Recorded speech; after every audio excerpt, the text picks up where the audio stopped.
This is the GIS Evening Report for Tuesday, June 4th, 2024. I am Rakisha St. Louis.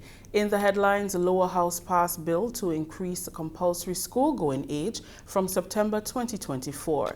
And NAWASA says recent rainfall is still not enough to discontinue restrictions. We'll have details to these stories and more after the break.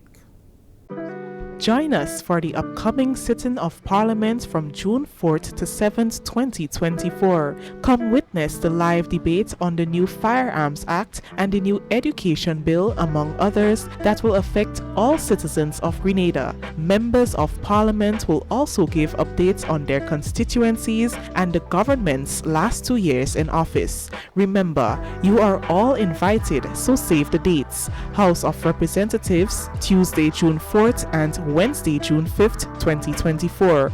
Sitting of the Senate, Thursday, June 6th and Friday, June 7th, 2024. Happening at the Grenada Houses of Parliament, Mount Welldale, St. George's. Welcome back. Government remains committed to increase the compulsory school age from 16 to 17 years. This formed part of discussions on Tuesday during a sitting of the House of Representatives. Leader of Government Business, Honorable Philip Telesford, presented the Education Amendment Bill, which seeks to increase the compulsory school age for children from 16 to 17 years inclusive, effective September 1st, 2024. This means a child must remain in school until he or she attains the age of 18. This particular bill, we believe it's important because it sets the foundation to start to address some critical issues that confront us in our growing economy, in our developing island. Mr. Speaker, as a government, we campaigned on the principle of good governance. We campaigned speaking on the development of our young people, of our youths.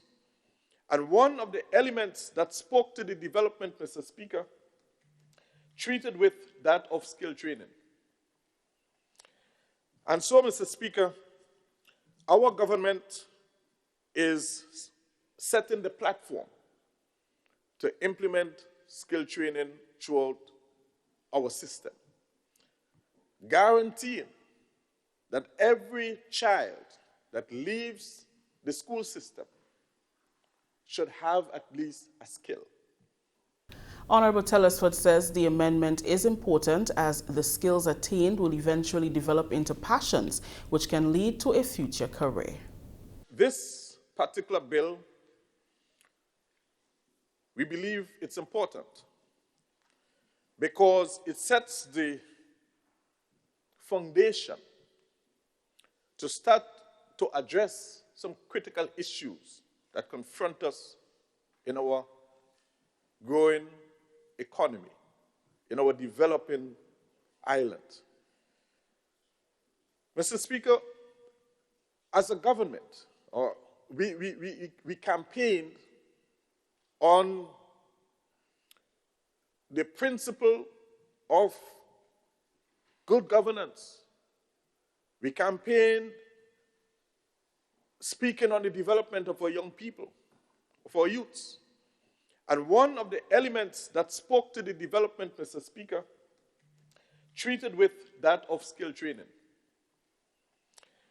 And so, Mr. Speaker, our government is setting the platform to implement skill training throughout our system, guaranteeing that every child that leaves the school system should have at least a skill. That, Mr. Speaker, we believe it's important because those skills will, of course, develop into passions. And those passions, if followed well and managed well, can result in people developing wonderful and prosperous careers businesses, and other dreams. And so, Mr. Speaker,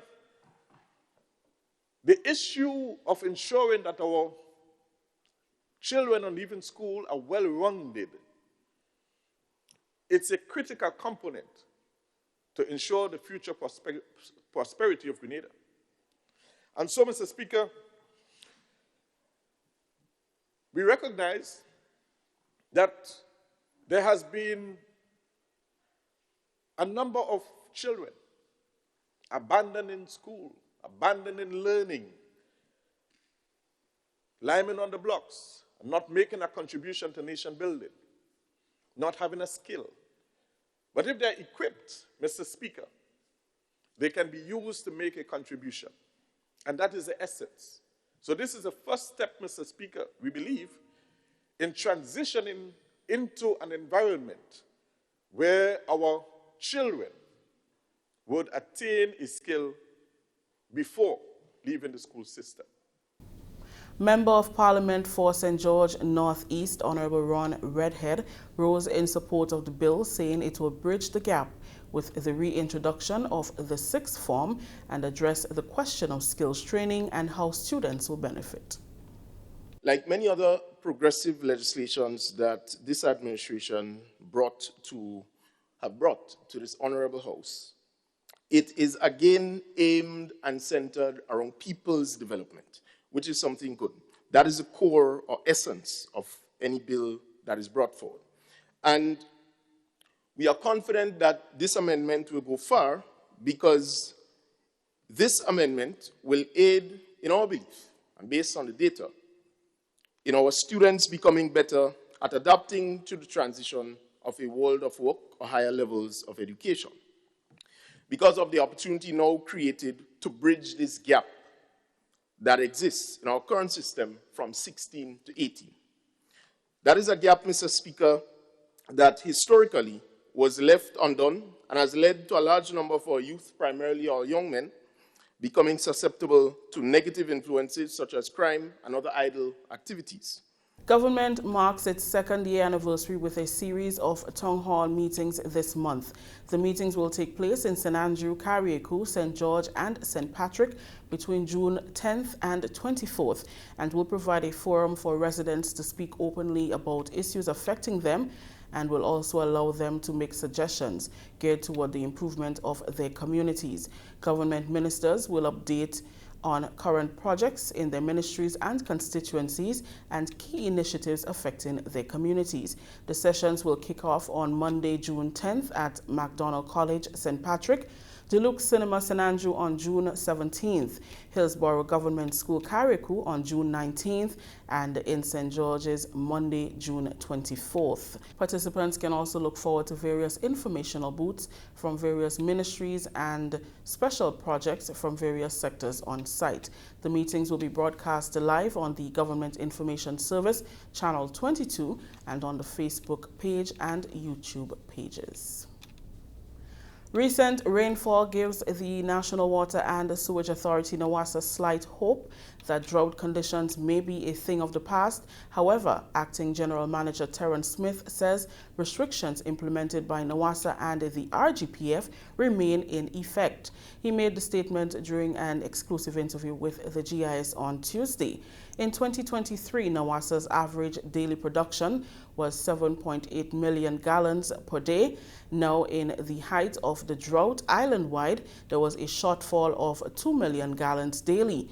And in the south of the island alone, a shortfall of 1 million gallons daily has been recorded, according to Smith. Although there are fluctuations with the water levels at the reservoirs and dams consistent with the rainfall, emphasis must still be placed on water management.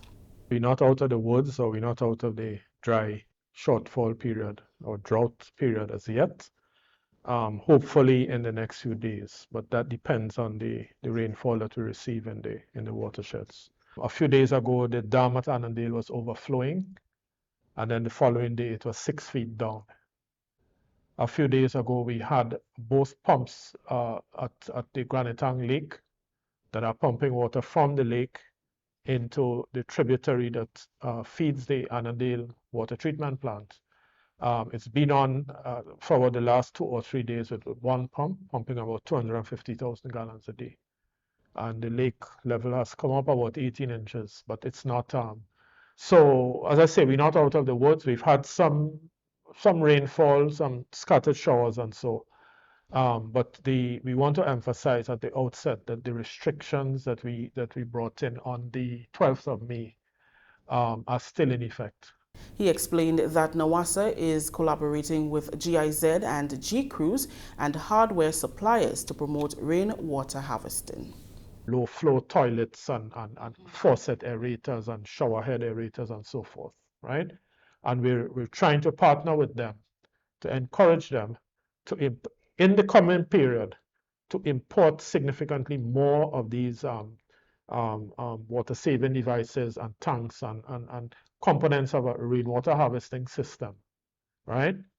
We're also, we've made representation to our board, and we trust would be very shortly making representation to our line minister for the government to play its part by instituting some form of what's referred to as a fiscal incentive that could result in a reduction in the price of these items to make them more affordable to a wider cross-section. So it's basically a private sector-led initiative that's, kind of aided and assisted by some kind of fiscal policy, fiscal incentive.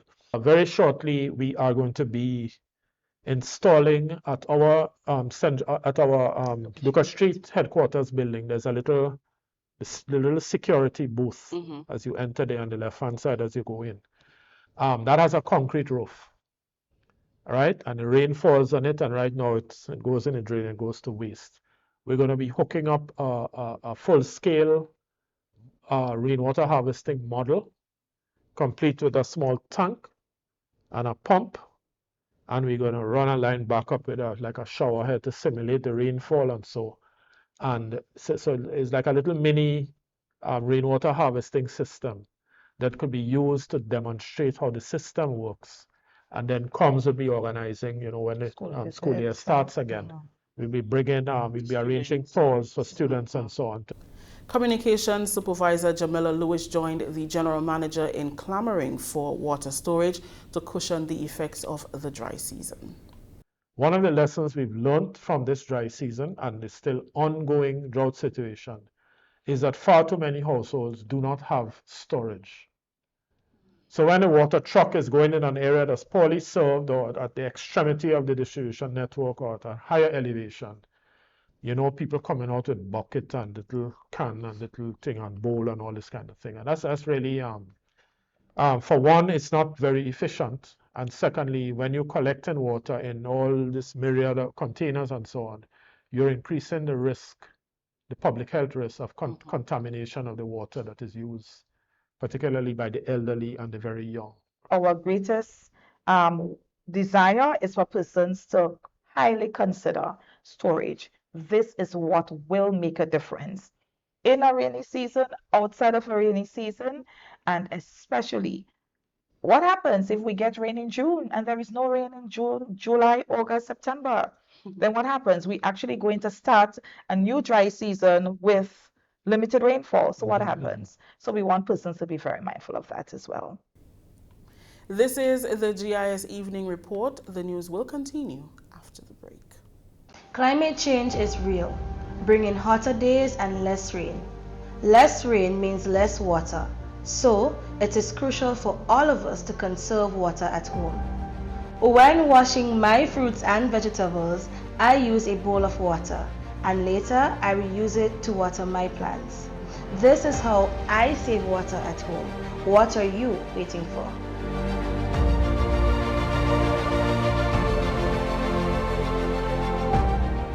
Welcome back. Members of the Lower House of Representatives supported the passage of the Customs Amendment Bill 2015 on Tuesday. The bill seeks to enhance the integrated legislative framework to combat money laundering and terrorism financing. This will be done in conjunction with the Financial Intelligence Unit, FIU, and the Anti-Money Laundering and Combating Terrorism Financing Commission.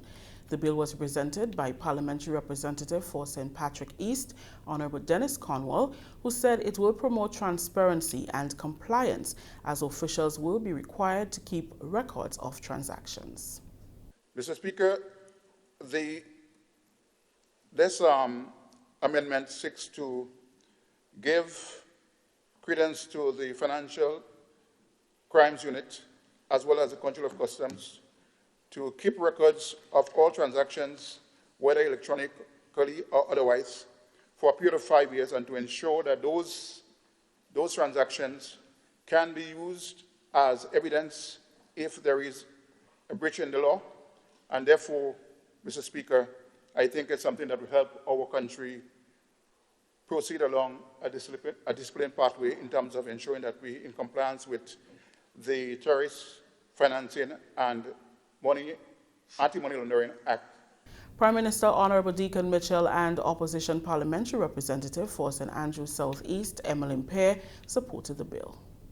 Mr. Speaker, we perhaps would appreciate that in addition to the Customs Amendment Bill, there are 4 other bills: the Friendly Societies Amendment Bill, the Cooperative Societies Amendment Bill, the Exchange Control Amendment Bill, all of which are in essence being amended to strengthen the legislative framework, treating with minimizing the risk associated with persons laundering money or money converted into other assets,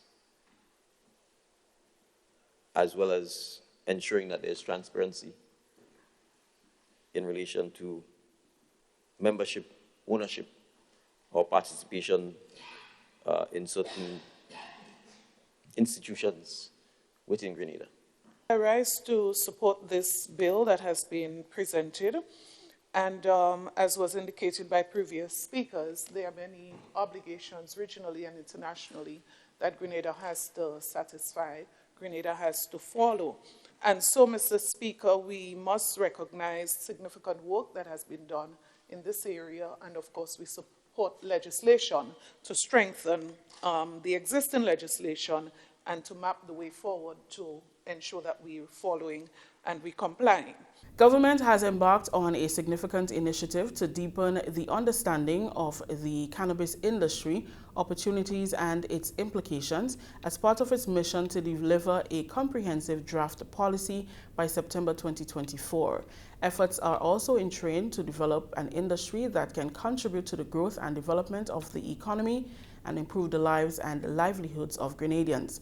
The first in a series of discussions led by the National Cannabis Commission commenced in St. George's on Monday, exploring various facets of cannabis use and regulations, including medicinal benefits, potential for economic growth, social justice implications, and issues related to health and safety.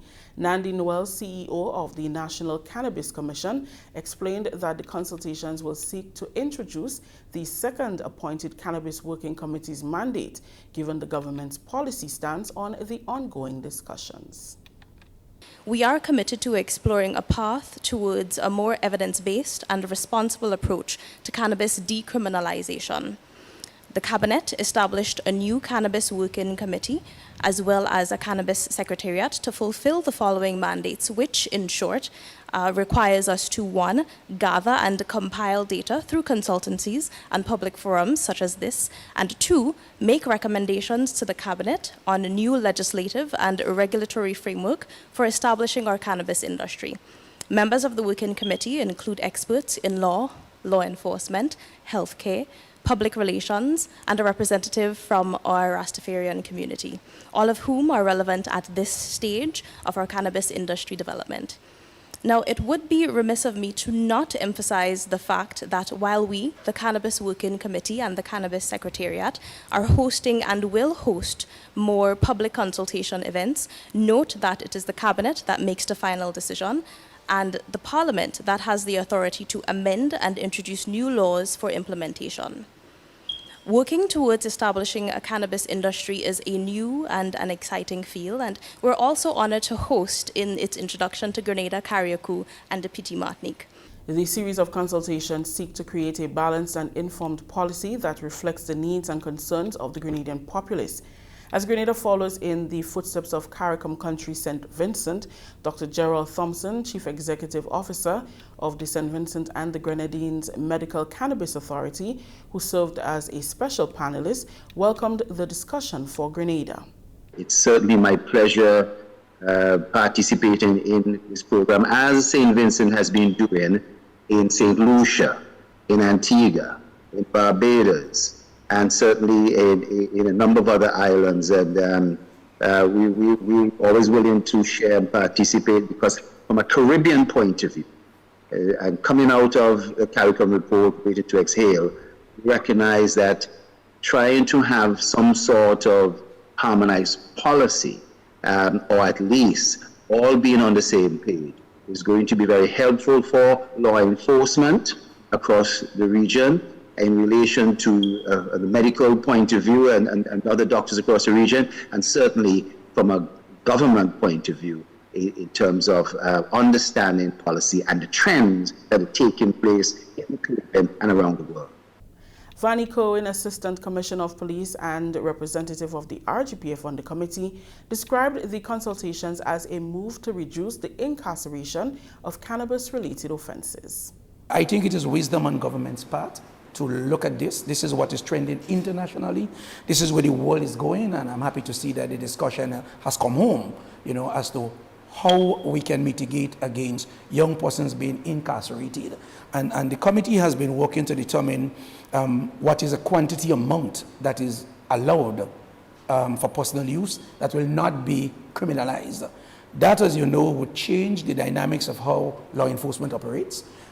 We will not be asked to turn a blind eye, but we will now not be able to arrest and charge persons for quantity that is within the remit of the legislation.